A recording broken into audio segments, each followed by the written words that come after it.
Gandang umaga mga kachorba. Ano? Gising na ba kayo? Ngayon magkape? Kape tayo. Kakaloka. Naluloko na talaga ako dito dahil ko na alam ang gagawin.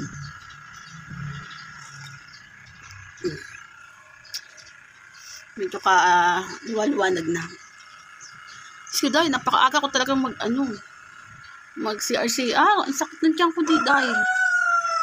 Hiling ko raraglahin na naman ako. Ang hirap. Akala ko dati katapusan ko na hindi na ako raregla. Kasi nagkasakit ako noon, after noon, mga isang buwan, ay 2 months, hindi na ako naregla. After nung nagkasakit ako dati, na-hospital ako noon. Tapos, after noon siguro 2 months, niregla na naman ako dahil. Akala ko, wala na akong regla. Ay gano'n naman, di rin naman ako magkaanak. Kaya sa akin, ang hirap talaga kasi may regla pa, no?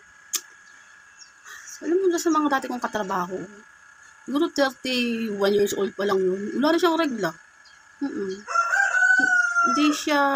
Hindi naman daw siya nagkaanak. Si 31 pa lang siya, wala na siyang regla. Pero, nung umpisa ng regla niya, high school. Tapos 31 years old siya, nawala na siya ng regla. Tapos may nakilala din ako isa na 30 plus pa lang din, wala na siyang regla. Sabi ako, day, 44 na ako, may regla pa rin. Gusto ni day. Manloko ako.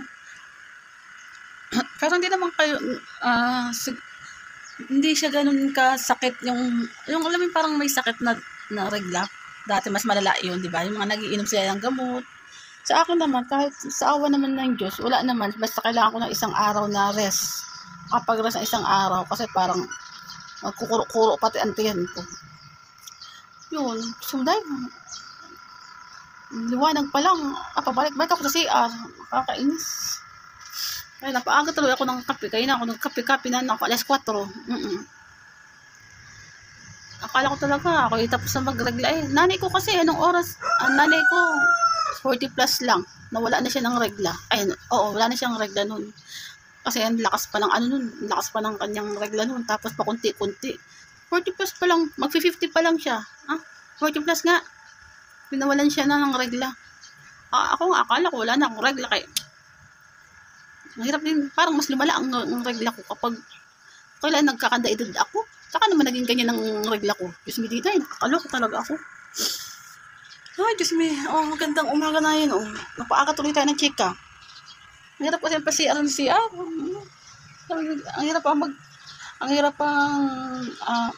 umano ng lumabas ng pag napupo. Ang hirap. Ayan, nakulo-kulo na naman ang tiyan ko. Lumayang iwan ako na kayo. Kay nakulo talaga. Nakulo-kulo na naman ang aking shit na yun. Nakakabwisit naman yun. Sa totoo lang, ayoko na rin matapos ang pagregla. Kay wala. Hindi na rin naman ako Hindi rin naman ako nagkanda baby. Hindi. Ginawa ko na ang paraan noon pa nang magkaanak. Kahit hindi na ako magkaroon ng asawa. Basta magkaroon ako sarili kong anak. Wala. Hindi talaga ako nagkaanak dahil hirap.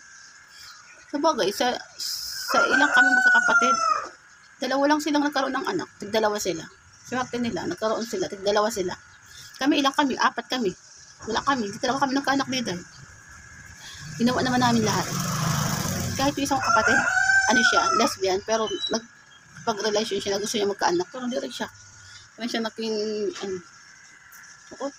sa mga magpipinsan ko talaga, kami magkakapatid ang walang anak. Hindi nagkanda buntis. Samantala yung mga pinsanin namin dati, ang babata pa, may mga baby na, may mga buntis na. Mga bata pa lang sila. Pero kami, Diyos me, tiday. Ewan ko ba naman. Hindi kami naging blessing magkaroon ng baby. Kahit yung mga pinsan ko, marami sila magkakapatid, pero may mga anak sila. Diyos me, tiday. Kaloko. Ewan ko ba naman. Pero napachika lang ako sa inyo. Kaya yun. Nakulo talaga ang tiyan ko dito. Goodbye muna sa inyo. Kaya tatakbo na ako ha. Pasensya na sa inyo ha. Magsipag na kayo. Magising na. At magpupo na kayo. Magkape-kape na tayo. Sige na, goodbye na sa inyo. Bye!